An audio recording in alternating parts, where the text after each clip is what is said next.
the braces! Shake a leg there!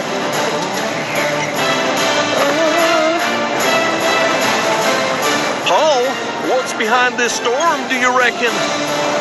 Myopathy in the church.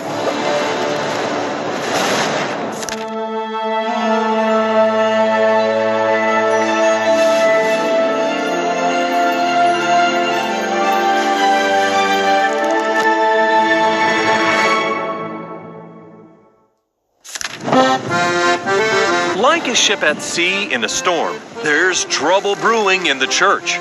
But what's myopathy, or being myopic?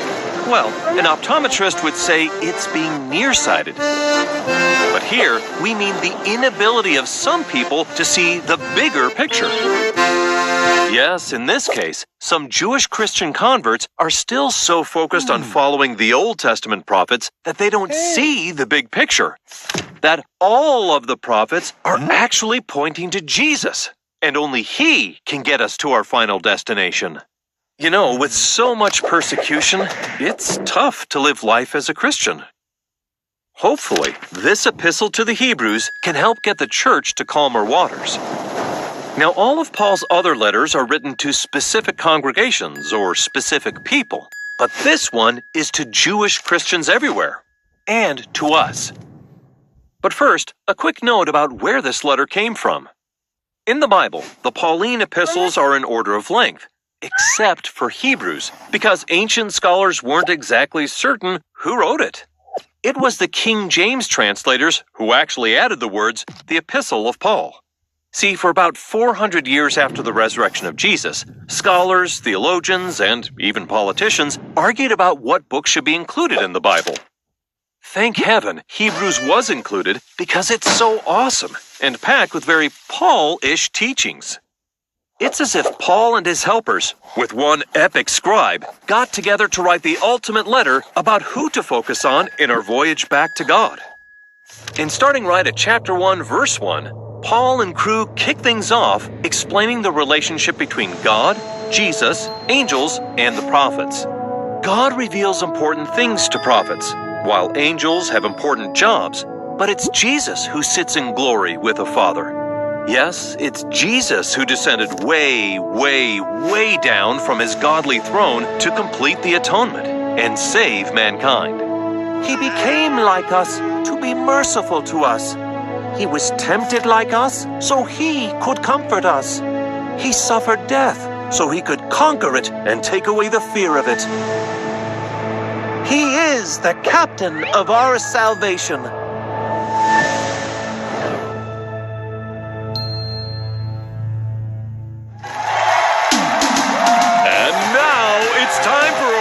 Of less than or greater than. Old Testament prophets definitely knew they were setting the stage for something greater. So let's welcome our first contestant, Isaiah. Sir, which is greater, the axe or the lumberjack? Yeah, I chop wood so my family stays warm through the winter. But I'm actually extra awesome because my bit, the sharp end, is designed as a force multiplier. So I can deliver way more cutting power through even the toughest lumber. Isaiah? We're very grateful for tools, but an axe cannot raise itself above he who swings it. Correct! And now please welcome our next contestant, Paul the Apostle. Paul, which of these is greater? I'm not just a roof over your head. Look at the careful construction of my eaves and buttresses. Well, I designed and built you. What say you, Paul? Which is greater? The builder of a house has greater honor than the house itself. Correct! Okay, now it may seem pretty obvious that the woodsman and the architect are greater than the axe and the house. But who's even greater?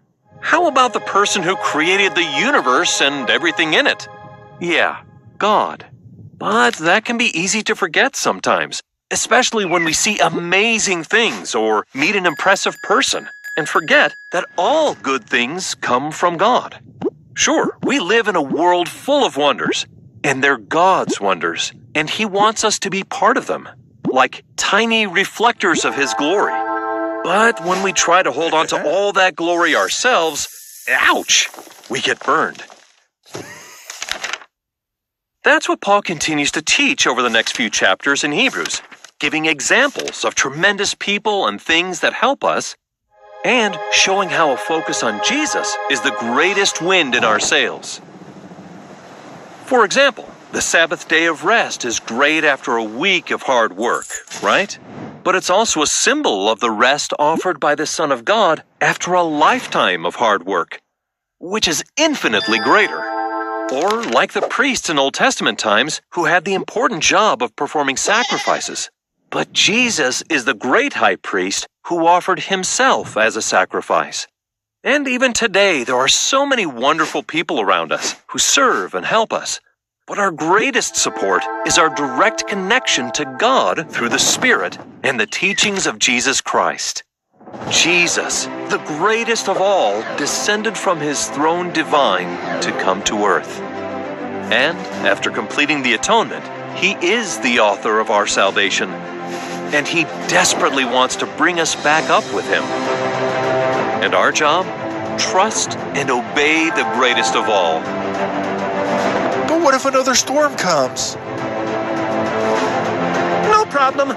With Jesus and His gospel, we have a sure hope, an anchor for our souls that's firm and secure.